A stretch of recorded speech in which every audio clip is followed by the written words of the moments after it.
Hi everyone and welcome to the OC Show. I'm Truthman and this is Season 2, Episode 19. So the OC Show is your bi-weekly show where you have to know everything about the latest hardware and overclocking news.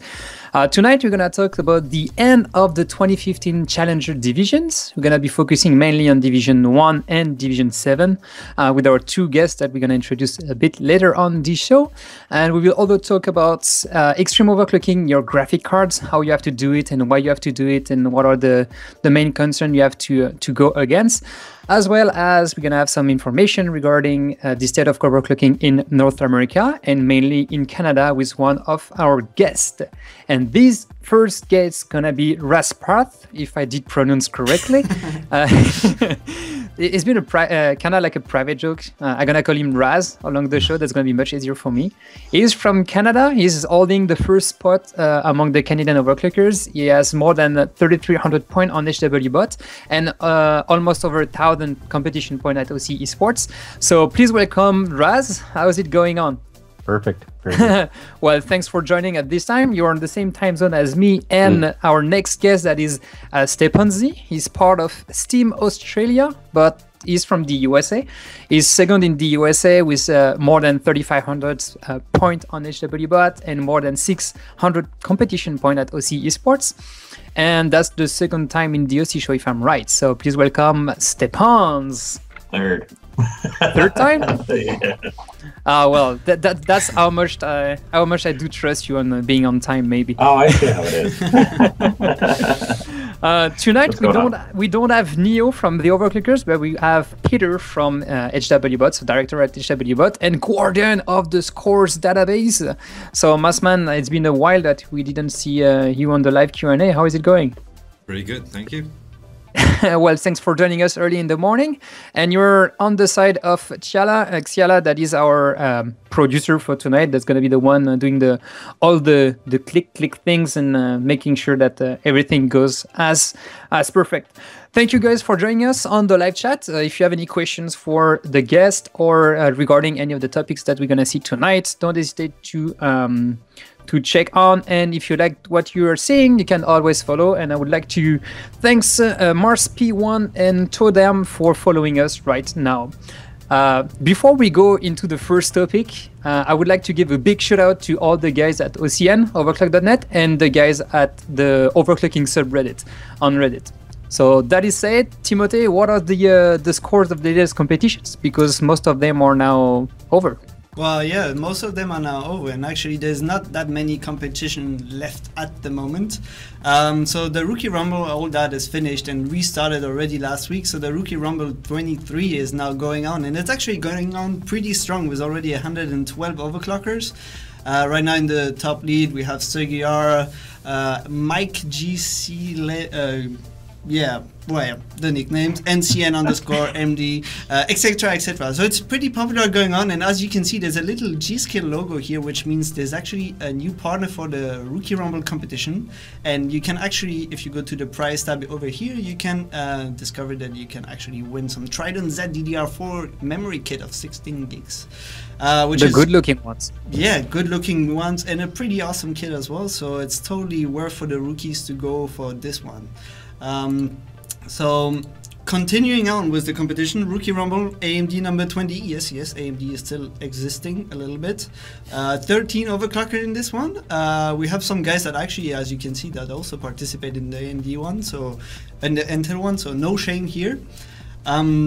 Also, other competition going on at the moment, the Novice Nimble number 5, which is the team-based novice competition at OC-Esports. 17 teams in this one, also 40 days to go. Overclock.net right now in the lead, oh yeah, and followed by Tech Lab OC team from Brazil, as well as Overclock.pl team.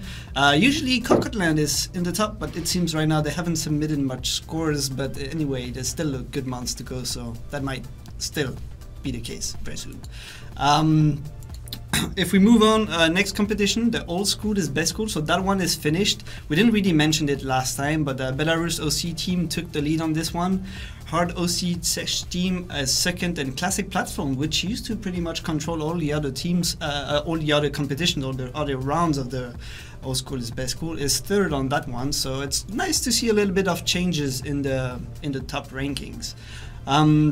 So there's a lot of other competition that went on as well. The Team Cup is finished. The official announcement, I guess, Peter, is going to be pretty much early this week. 95 teams in that one. Pretty much the most popular team-based competition at the moment. Classic Platforms won, according to this. Wait for the official announcement. Overclock.net is second. Award for Break third. Overclockers.com fourth. Etc. etc. And Hardware Canucks, since we are talking about Canada today, is sixth. So really, really good. And now we are going to talk about the challenger divisions, but before we talk about that, I guess, Truth, it's better we introduce the whole thing.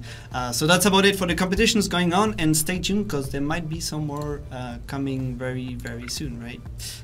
Well, thank you, Timothée, for all the wrap-up on the scores at OC-Esports. If you guys want to see all the details about each score that we did speak and each competitions, you can go to oc-esport.io and you have everything there. So talking about the Road to Pro and mainly the Challenger divisions, as a quick reminder about what the Road to Pro concept is. So the Road to Pro and the Challenger division are a set of competitions to allow each and everyone to compete with similar hardware requirements. So that way, if you have an i7, you don't have to compete against the people that have an i3. And actually, it's more for the people that have an i3 that won't have to compete with the top guys. For this Road to Pro, it's divided in 7 divisions, each considering like some hardware requirements. And in this show specifically, with Steponz and Raz, we're gonna focus on Division 1 and Division 7. So they are basically the two most opposed challenger divisions. So the Division 1, that's going to be the first one, is aimed to like the top hardware. Peter, season 1 is now over. So the season was going through the 2015 year. There was 3 rounds, but now it's over. Do you have some statistics because you are the guardian of the database?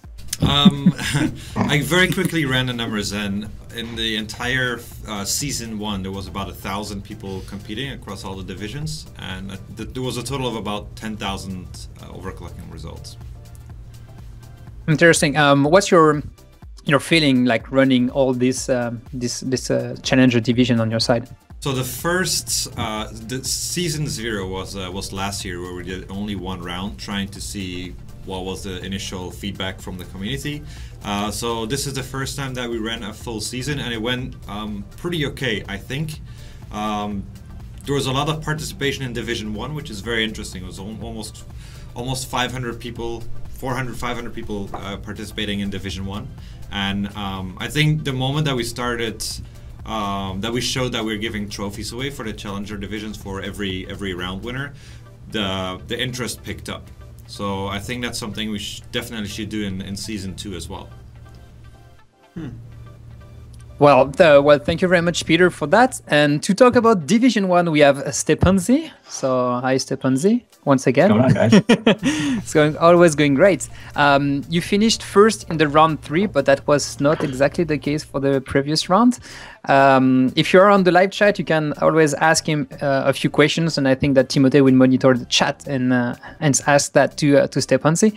So Division 1, that was for the top hardware, so basically like i7 and stuff like this. Can you explain more what were the limitations of Division 1, Steponz?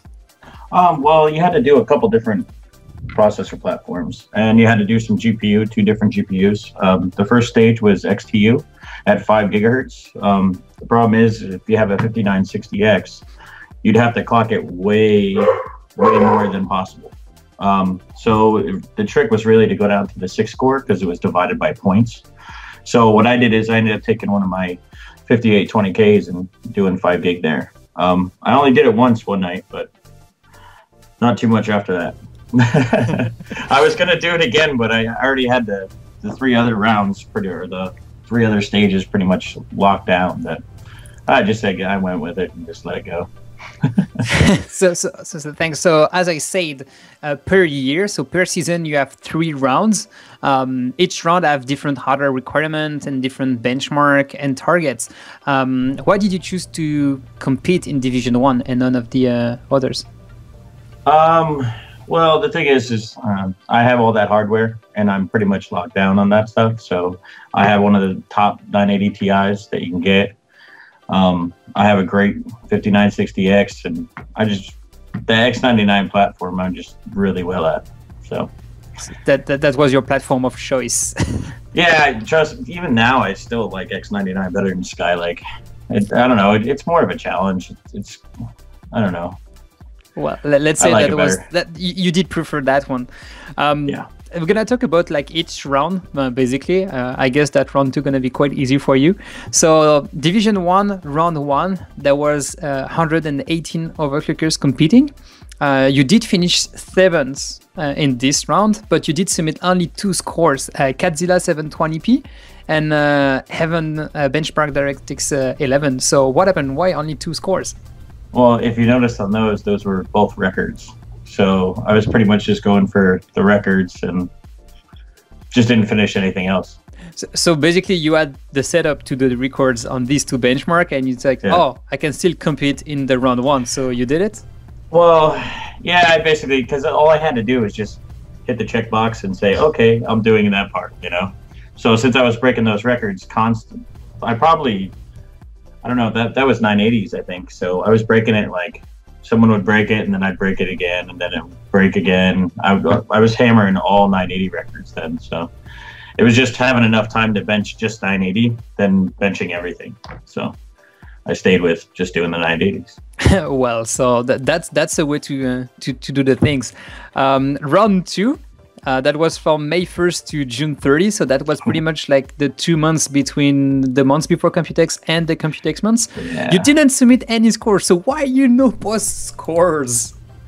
Well, you got to figure I was a judge for the G-Skill comp. So there was so much stuff we were doing there. And I was just kind of taking a break because I was killing everything in 980. So, and then I started doing a bunch of Titan stuff. And I just kind of needed a break from OC for a little while. So that was my vacation.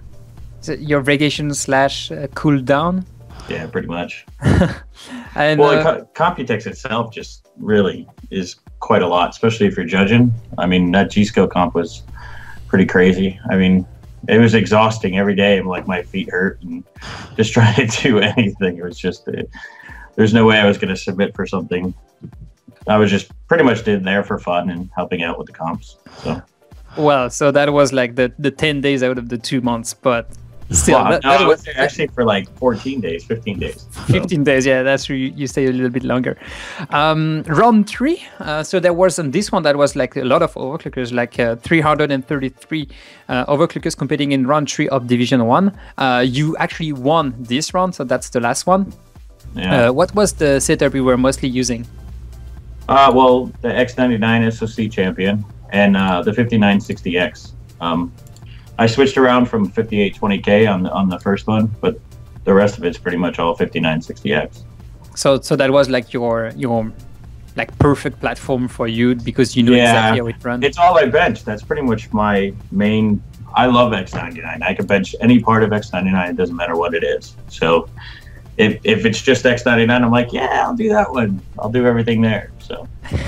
So along the 3 rounds that happened for Division 1 and in the 2015 Challenger Series, what was the part you had the most fun doing? Probably the Fire Strike. I mean, the Geekbench was actually kind of cool too. I don't know. Geekbench is growing on me for some reason. I don't know what it is. Well, I think he's finding out about in it. The air. Oh, easy now. No, but I mean, W Prime to me is just such a boring bench. I mean, Geekbench, I mean, is kind of similar, but I don't know. XTU is not so bad. W Prime is definitely on the low end of everything. I don't like it. It's so boring. I forgot how bad. Well, we all know that you're a 3D guy. You like when it's you like 3D benching. So well, that yeah, explains you know why what though? If 2D would actually do some more graphical stuff on the screen, it would be actually kind of nice. You know, like Cinebench. kind of like Cinebench, but maybe a little bit more in depth, not just How about, like. how about Super Pi? It's very graphical, right? You can Super even make Pi it. is- You can adjust the speed of how much it prints to the screen. You know, every second. Super Pi actually, I don't mind too much. That's why, like, even with was it CPU for GPU Pi or whatever, or GPU for CPU Pi, Yeah. whatever. That's always. You mean GPU But no, Pi? that one, yeah, whatever it is, okay. No, that was actually pretty good. I actually don't mind that one as much. It's just I don't really bench it as much. I don't know. I just love 3D. I mean, 3D is really the thing that I love the most. So I gotta start getting into the legacies too, and then I'm coming for heaven. So. Well, that's gonna be good to see. To wrap up the Division 1 on your side, you finished sixth positions, and I remind people that you didn't submit any score in round 2. Yeah. You had a total of 191 points, and basically the Division 1 winner is Dr. Wiz from South Africa. As the Challengers Division is over for this year, so 2015, what is the next things for you at OC-Esports? For me, Yeah.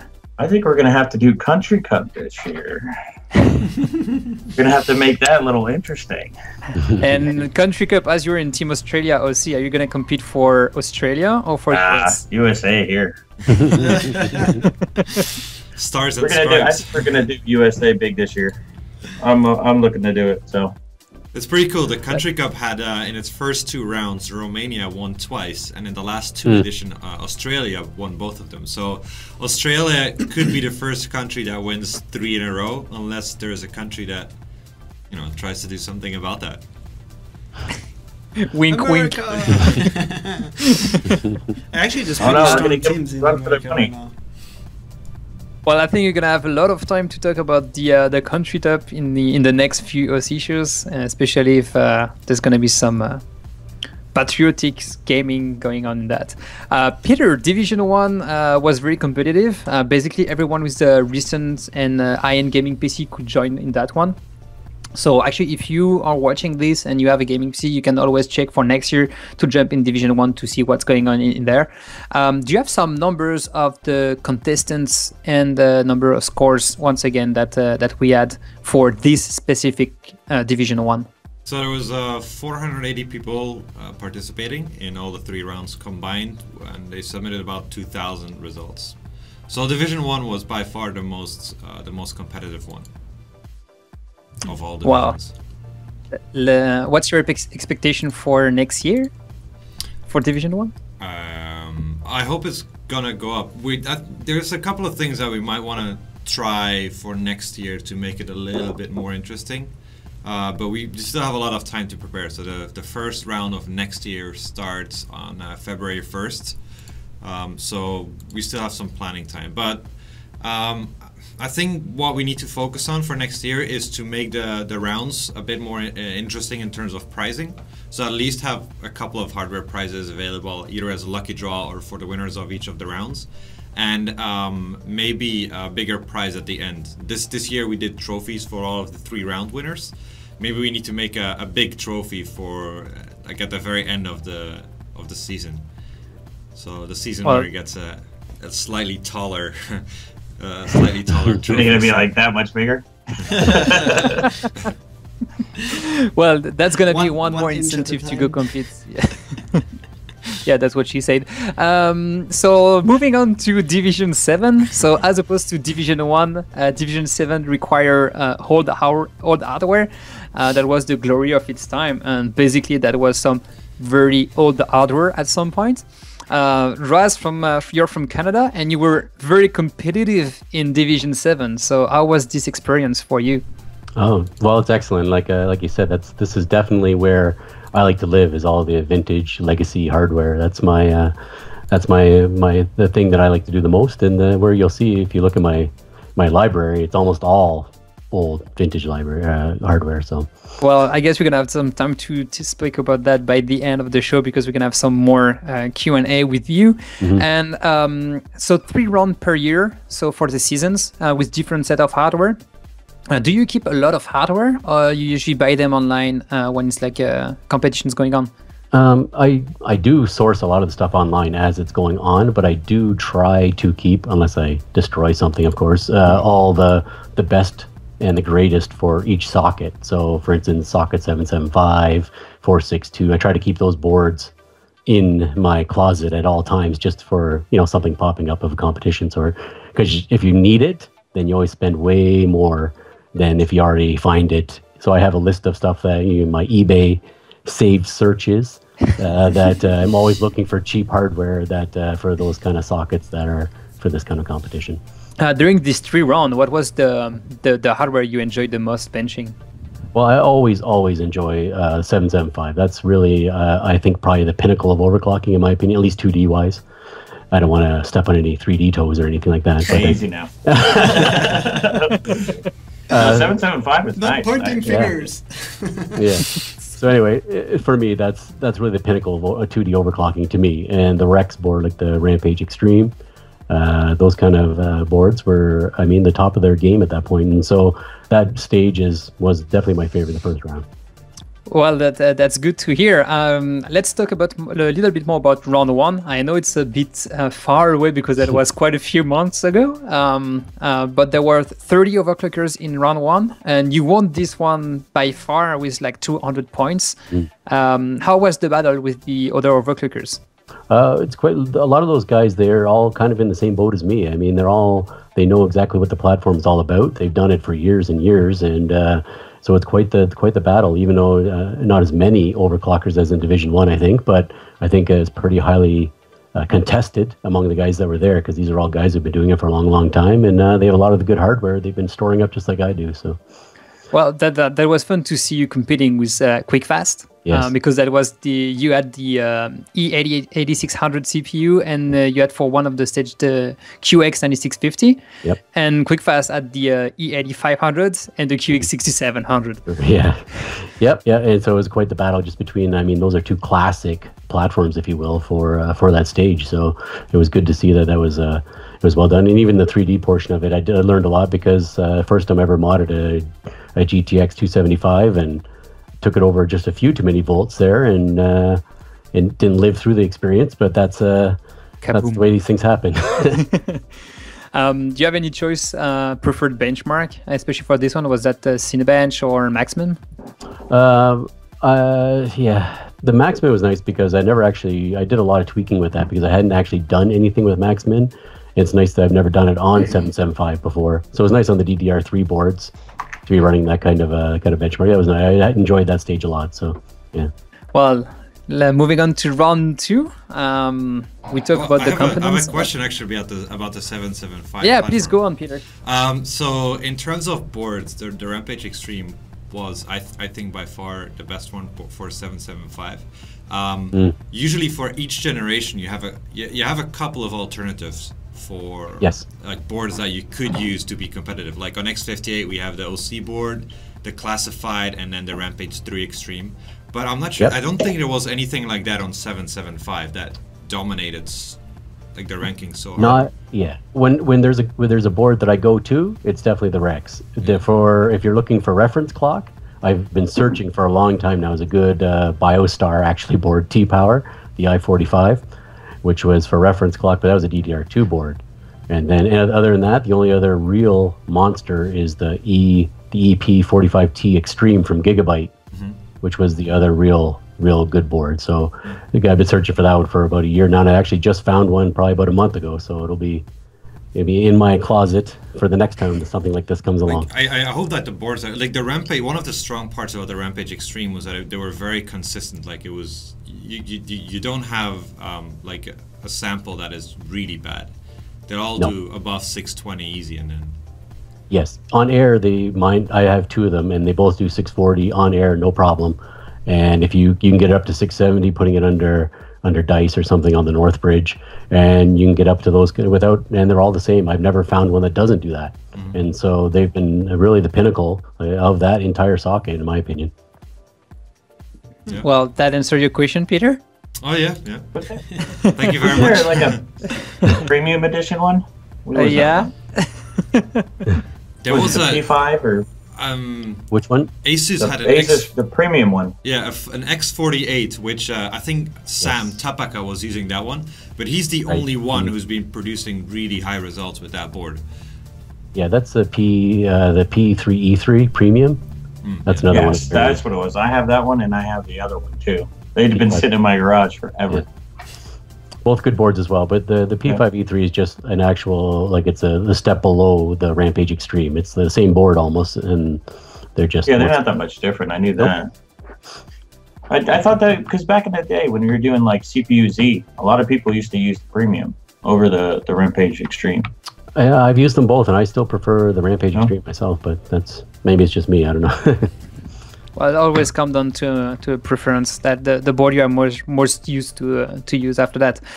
Moving on to round 2, as we did talk about the choice of components, how the choice of component and tuning did impact your strategy in round 2? Well, round 2 I actually found quite interesting because the reason that I love these competitions is because of the research and stuff that goes into finding which component is the best. And I wasn't really well versed at 462, so I did quite a bit of research on what was the best chips, and so finding the right stepping, the XPMs, the mobile XP chips.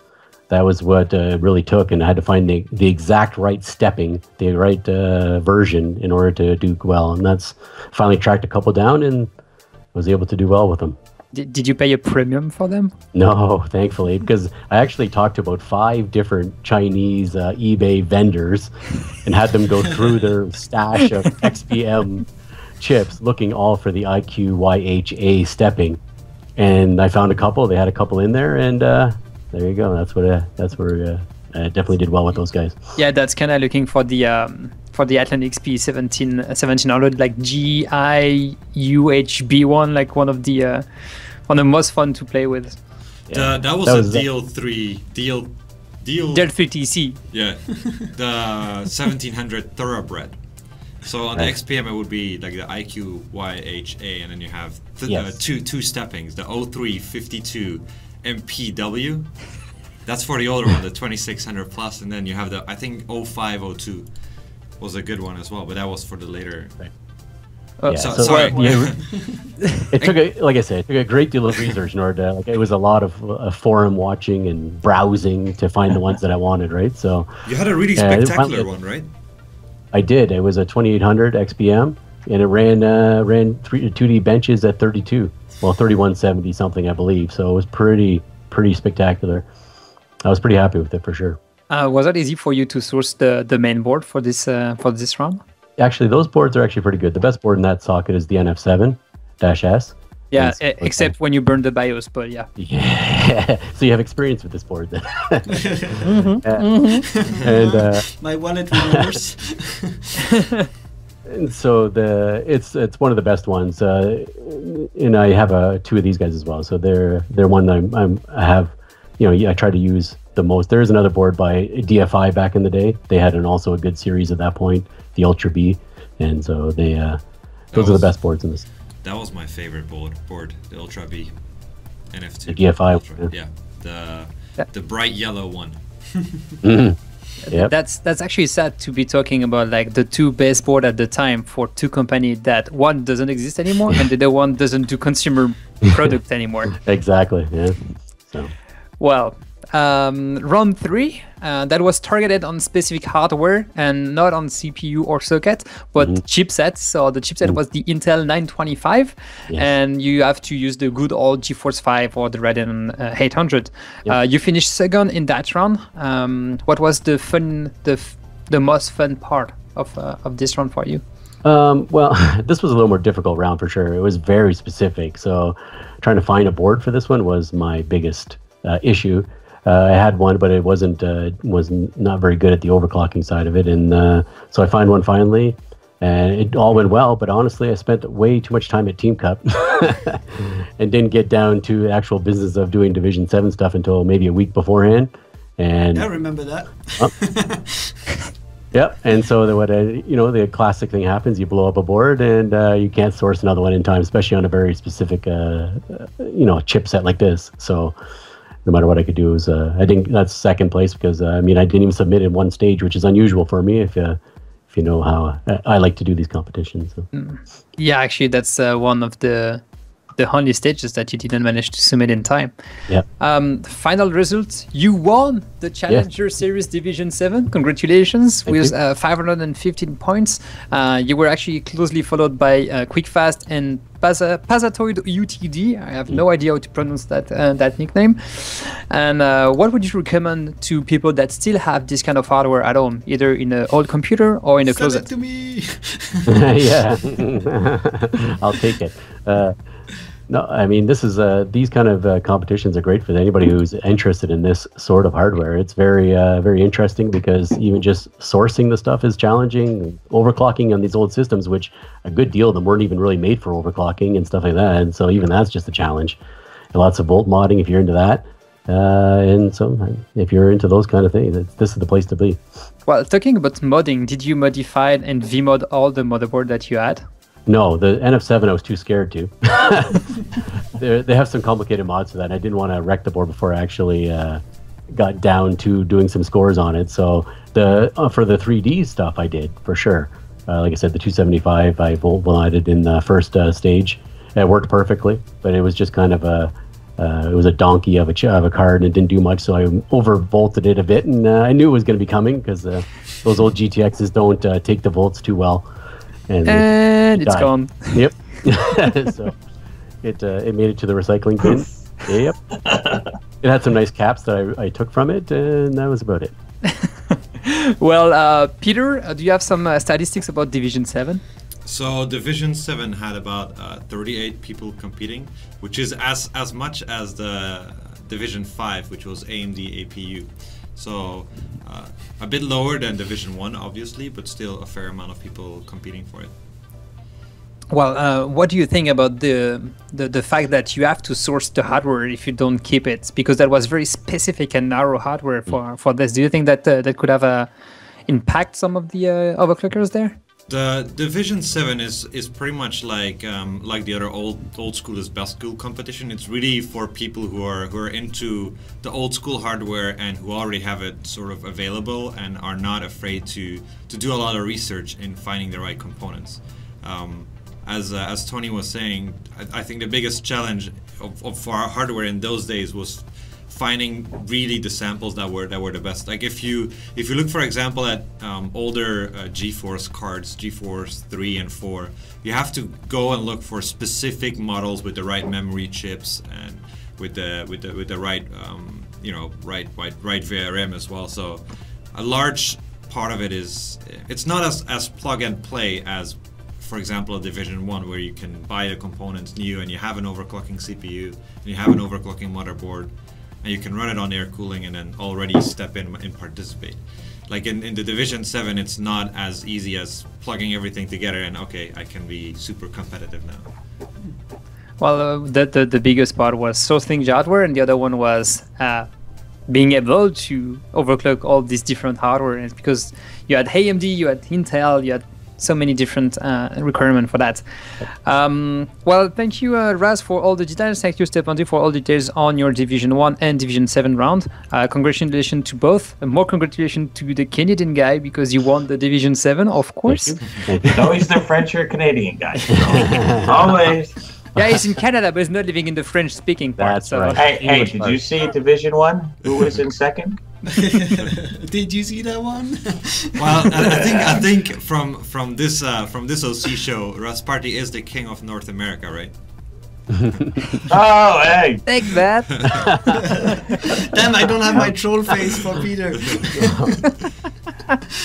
Well, moving on topic number 3 for tonight, of extreme overclocking on VGA. So there's a lot of top scores. So we're talking like overall on HWBOT. We have a lot of top score that are achieved with the processor under N2, but although the graphic card under liquid nitrogen.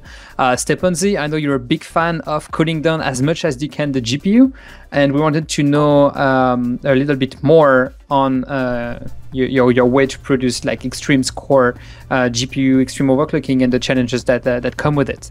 So let's start by your point of view. For you, Steponz, what are the most critical things when you're doing extreme overclocking on a VGA? Well, usually when I get a card and stuff, I'll put everything else on water and just get my time with the card. Because you don't want to just have any CPU issues and try to decipher which ones are what. So that's like step number 1. So when I first get a card, I get it there, put everything else on water, put it on stock settings, and just hammer the GPU away. And just start going in and getting it cold, see what voltages it likes. I usually test memory out, do like a default clock on air, and then I'll push memory, see how much it is, see how good the IMC is and everything, and then we go cold. And I think the biggest thing that everybody forgets about is the mount.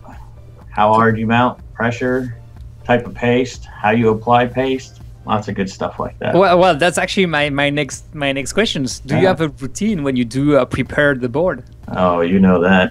Actually, I have a routine before, with it. like the week before we had the Skype, so I know exactly what you're gonna answer for that. Yeah, I have a crazy routine that I do, but I do it all the same time because one of this, you find out a lot of different things of what not to do. So I try to do the same thing all the time, and then I deviate a tiny bit to try to figure out and discover things. And I found out that certain things work and certain things don't work. So I kind of go off with like a checklist of what you're supposed to do and what you're not supposed to do. So I always just I always end up doing something crazy and then ruining my clocks and stuff, and then I'm like, oh, I'll go back to normal. And then I go back to what I normally do, and all of a sudden I'll just break a record. Just kind of how it is. So, but I think the main aspect is always looking at mount, the right pot, and how you're managing the pot. I've noticed that a lot of people don't really know how to use like the kingpin pots. I've had a bunch of questions lately about saying that they don't like the kingpin pots, and I was like, well, how are you guys using them? Then one of my things is if you don't know how to use it, then you can't expect the best out of it. And a lot of people aren't torching their pots, so they're just filling it up with LN2, and it just basically, as soon as you pull on the GPU, it just goes down. The temperature goes up and up and up and up and up. You need to torch your pot. So from what I do every single time is I go to around -130. When I'm running benches at a time, I go down to -130. And then what I'll do is I'll torch it from about -130 down to -70. And then from there, I can actually manage the pot and just step it the whole way. So you basically empty the LN2 inside the pot to control the temperature after that? Well, what happens is when you get to a certain temperature, when you torch it, you put frost on the pot. I mean, Kingpin would know specifically what actually happens, but what it does is it actually it changes the quickness of the actual pot itself. So, for instance, like at 130, if I were to try 2100 on a GPU on a 980 Ti, it wouldn't be able to hold it. Basically, it would go from -130, and it would start going up, or going up like this, up to like -125, -120, -115, 110, and you'd have the pot full, and you wouldn't be able to do anything with it. But by torturing it, it actually sucks in the liquid nitrogen a lot easier. So basically, you're just pouring down, it just absorbs it. It absorbs it and absorbs it, and you can just basically hold the pot at certain temperatures. Well, you can do that only for a certain amount of time. You cannot do that for the complete run. You have to do that at each. No. You just do it. That's literally how you start out, and then from then on, you can pretty much manage it for the rest of your session. So every single session, it might have been on my live stream too. I do the same thing. Because what happens is once you get the pot dialed in, you can actually do it for the rest. The same thing. The only problem then is you end up building a lot of moisture into the pot, so you have to be careful and try to I found like either an air gun or like a straw, And you go in and blow out the ice and try to do that periodically, and the pot will pretty much stay the same most of the time. Well, so I guess your favorite LN2 cooling equipment are the one from Vince. Vince was actually I on know the that chat. Vince is on the live chat. So, so hi Vince, hi to you, at Kingpin Cooling. You're on the live chat, so that's fun to see you around. GPU have call bugs, so is that a way for you to work around it? Well, it depends. Certain GPUs have them, some don't. There's several issues with a bunch of different. My trick is trying to find a GPU that's not that cold or that can go cold. I like going colder. Usually, a GPU will scale with cold, so it's always good. If you had a lot of GPUs, sometimes the IMC is not good, and it will cause cold issues. I found. So basically, if you're going down to like -110, -120, all of a sudden you can't do anything else. So those are GPUs you just kind of want to, okay, return or sell, and find your next one. If you're a manufacturer and you just saw this, you might have to change the name, Steponz. Yeah, I don't know. So I think that a lot of hardware is at the name of your girlfriend, so Yeah. that you're not flagged. Don't ruin my tricks there. So it's like all your family use the 980 Ti like 20 pieces a month. So Yeah, it's true. My name is kind of really rare too. So I bet you if they all looked in their hardware databases, they're gonna be like, "Oh, damn, he's got us," because I do it all the time. do you have a specific way to apply the thermal paste or a special thermal paste you use for extreme overclocking? I've messed with it a lot. I've tried a bunch of different things. A couple different ways. I usually do a spread now, but I try to keep it as thin as possible. I don't want too thick. You don't want too much paste. It's really about. I usually heat up. Basically, if you look at the GPU core and the pot, I heat both of them up, and then I also have heated paste. So I'll bake the paste before I go in, and then what I'll do is I'll heat both sides, get them up to maybe like 40 C, and then when I squeeze it, I keep an even pressure the whole time. And I'll put it down, and then I'll put even pressure going all the way around on the pot itself. So that's part of your routine to... always on the routine. Yeah, I actually get into how much pressure and all that stuff too, but that's a little bit on my secrets. Like the special secret weapon. Special secret weapons. Yeah. Mostly we're speaking about like doing one card. For people that saw the 3D Eclipse video from EVGA with Vince benching, or the one from Derbauer and 8-pack, benching 4-way. So 4-way, is that 4 times more difficult? It can be. It really depends on some of the... A lot of people don't really understand 4-way. There's a lot more than just like GPU, and I mean you have to have a good CPU with PCIe. You might have a CPU that does like 6 gig on one card, but it's only going to do like 5.7 on another card, or with multi cards. So like there's a lot of different things that happen into it. The other thing is too trying to find 4 cards that don't have issues. I mean, I was going to do 980 classes right before the Titans came out, right? Literally, I got the all the cards. So I had 4 cards. One card had a CBB, a cold boot bug, at -15. So when you're trying to bench at -85, maybe -90, -100, and then all of a sudden something fails, and then you got to go back and you got to heat the pot up. And the humidity that I have, shoot, that's no fun. It's pretty hilarious how 4-way also, like, it will bring along a lot of software issues. I remember I was trying 4-way with the 480s, so that's already a long time ago, and I had pre-tested every single of the graphics card. It was for a demo in a local hardware shop. Pre-tested all the graphics card, pre-tested the CPU, pre-tested the CPU on LN2 with the 4 cards on air cooling. So I was like, okay, this is completely ready to kick off. Plugging all my cards in the demo, boot up, 3 cards are recognized, the 4th one is missing. And you can start plugging around and trying to figure out which one it is, and it'll take you a long time before you figure out. Like, just getting 4 cards on LN2 to run at default clocks is already a challenge in itself. Like, it is true. I was doing the same thing, and then because I was all good on air, I finally had everything going, and then I went to go in cold, And I was like, oh, maybe that was just an issue with that one card because I only had 4 cards, so I couldn't like take away.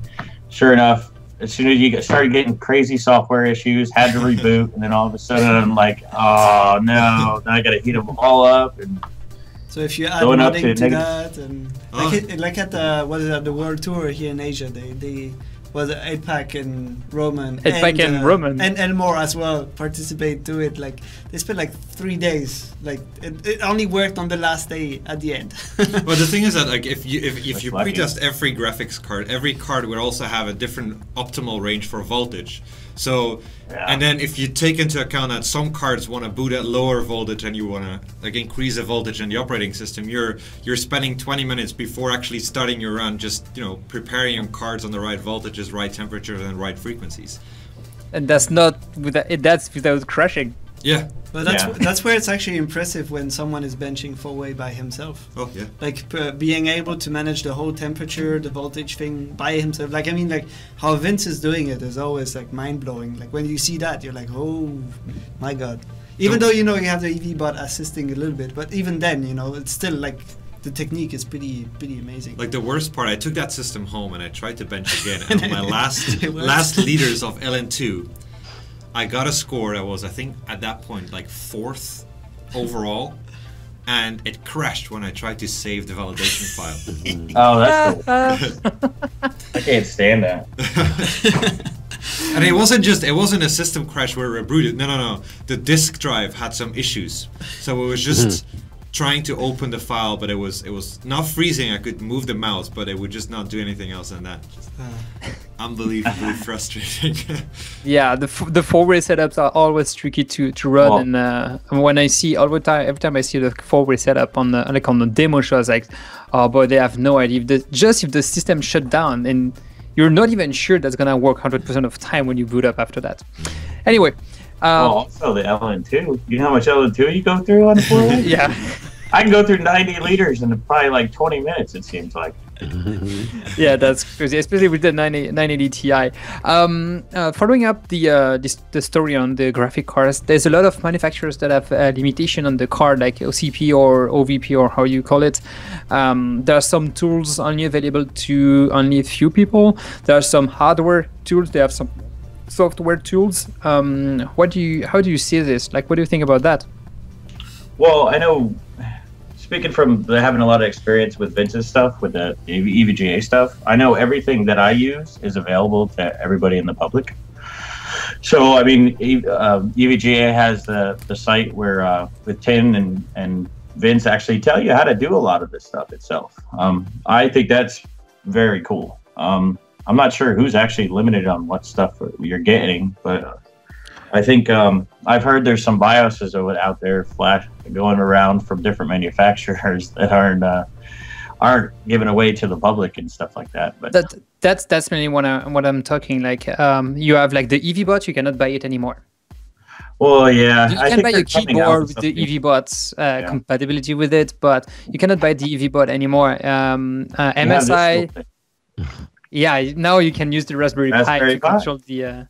You can do at least it's an option when they try to figure out stuff. But that's on EVGA side, that's a very good thing. MSI is having a special connector on the back of the 980 Ti Lightning that is hardware based and that is not available to the public. For example, Galax, they have some special edition Hall of Fame LN2 V2 graphic cards that only a limited editions, like just a few boards gonna be produced for that. I hear there's like 50 pieces. Yeah, I heard 52. Yeah. 50 or 52? 50. No. I think you need that troll face again. Let me switch that on right away. There we go. Keep going, Truth. So yeah, basically, to my point of view as a commentator, I see a lot of limitation for people that are that don't have access to that or that don't have the connection inside the industry. So just moving on to the next things, what would be the best experience regarding VGA overclocking? The best experience? Yeah, in terms of hardware or score that you put someday. Are you saying my best experience? Yeah. I don't know. Actually, the Kingpin 980 Ti is actually, I think, one of the nicest cards ever made. It has so many different features for a guy like me that I totally love 3D. I mean, I use the UART connector, which actually I can actually see all the PCB temps of when it's running. So there's like a GPU one in there, so I have it monitoring on my screen all the time. I can actually see like all the different voltages, see the actual voltages because it's monitoring completely. You can actually see the PCB temps, so you know how cold you are. So depending on insulation and stuff, it's even got a PCB heater. I mean, it's got so many nice features that I don't think any other GPU manufacturers ever even come close to giving you everything that you need and to do GPU stuff. So my best experience has just been doing the 980 Ti Kingpin card. I think it's just ahead of its time, and I hope to see a heck of a lot more of them from the future. Well, let's hope that they're going to continue this special series. We asked you to participate in this specific topic because of the position you took at HWBOT recently, or actually the scores you destroyed with your single GPU. Can you just tell a little bit more about these scores? Which one? There's a bunch of them. Well, just pick the best one for you. I don't know which one my favorite one is. I think Vantage and 3D11 are usually my favorite. There's not too many people that seem to want to do it because they're CPU limited. I can go higher. I tend to keep it lower, just to keep it in right. But those are probably my two favorite. 3D11, I want to do LN2 on memory one of these days. At the same time as doing GPU, and it might be a little difficult. It's almost, that would probably battle 4-way in doing that. But those are some of my probably my favorite benches. Well, perfect. Well, thank you, Steponz, for this time answering all the questions about the extreme overclocking on VGA. Let's move on to our last topic for tonight. We have just a few dozen of minutes left. Our overclocking guest is Raz. So, guys, on the live chat, if you have any questions, you can ask them to Rasparthe. And we're gonna try to Timothée gonna try to read them and ask them to Tony over the few times. So. It's time for the invited overclockers segments. Basically, you can ask everything about his achievement in his OC career. Raz, you're from Canada, so right. Yeah, Canada. Right. But let's people know a little bit more about you. So, what's your principal occupation? I'm actually a manager for a company that subcontracts to utility companies. So. From installation to planning and design to underground utility locates, everything. We do a manager at a company that does that. Well, and Canada is quite big. So where are you based in Canada? East Coast, West Coast, right in the middle? Toronto, so just north of Toronto, about an hour or so, 80 kilometers north of Toronto. Well, that's good to know. It's not that far from my place though. Yeah. As we said before, you won the Division 7, but how much time do you spend overclocking each week? I go in spurts. There's no doubt about it. It's all based on whatever competition I might be working on. I'm very competition based, and so I definitely overclock based on whatever competition I'm working on. So for instance, during Team Cup, which just recently wrapped up, probably the last 2 weeks, every single night. From 7 at night until midnight, 1 o'clock in the morning, get up for work the next morning, and then you do it all over again in the weekends too. So it's all, I do it in spurts. And then like now I probably won't bench again until maybe Country Cup comes out. I don't know. Depends what goes on. We'll see. Well, that's good. You can spend that much time on this hobby. You have a lot of achievements, and as we said, you won the Division 7, but you're although the first overclocker in Canada, and you're one of the top overclocker in Extreme League. How did you manage to climb the ranking up to this position? It's actually it's competition based. That's really where it comes from. It's this year I've been done a lot of competitions. That's really where I kind of like to reside. Those are the things I like to do. I don't do much just benching of a specific set of hardware unless there's something that really, really interests me or something that comes across that I really like to do. So it's all competition stuff. And if I happen to get points for it, I happen to get points for it. And that's the way it goes. So I'm actually kind of surprised to be at the position I'm in, actually. So you're not going specifically for the HWBOT points on the hardware. It just happens to be through the competitions. Yeah, because I have, like, even if you talk about the chips that I used in for the Division Division 7 the second round, I have a very, very good chip for that. I haven't benched it beyond what I did for the Division 7 stuff because it's just, after the competition, I seem to lose interest with it. So it sits in my closet in case there's another use for it. And beyond that, I really don't do much for the point-wise, unless it's a team point thing or something of that nature. Well, even though you focus mostly on the competitions, less than a little bit more than a month ago, you reached 1,000 submission on HWBOT. That's quite an achievement, and dedicated people for that. So congrats for this achievement. Thank you. What is your main motivation to keep pushing it? So that's only competitions, or you want to push as much as you can on every level you can find? I really love the competition format just because I really enjoy doing the research on this old stuff, vintage thing, and talking with the guys who I know on my team, other guys I know from around the area, conversing about certain things, and then tracking down the one piece of equipment you might need that'll give you that edge. And so that's kind of, my motivation that way. And other than that, it's all team stuff. I really enjoy our OCN, the OverClock.net team. We do a lot of interaction with the guys that we have, and so it's all, we kind of push each other, and a little motivation that way, because we make fun of each other for this or that, and you always want to show up your buds a little bit. So. Well, that's speaking of competitions over the past year, or actually the past 12 months, you did participate in 9 competitions and you won 4 of them, including the HWBOT World Tour in North America that we had in March. Yep. And in total, you're accumulating 438 competition points for these past 12 months. What was your competition strategy? Did you add one? Really, for me, like I've been saying all along, it's really all about the searching, the amazing Google machine. You know what I mean? It's all about checking the research and that kind of stuff. That's why I don't do much stuff with the newer. I don't do too many newer benchmark or newer chips, newer platforms. I have them, but I don't do much with them. It's all about, because I really enjoy, like I said, doing all the older stuff. So if a competition comes up that involves some kind of legacy or vintage hardware, I will be very much involved, I can tell. Found a niche. Yeah. So as we said, you're from Canada, and there's like 3,700 overclockers in this country. How do you contribute in promoting overclocking there?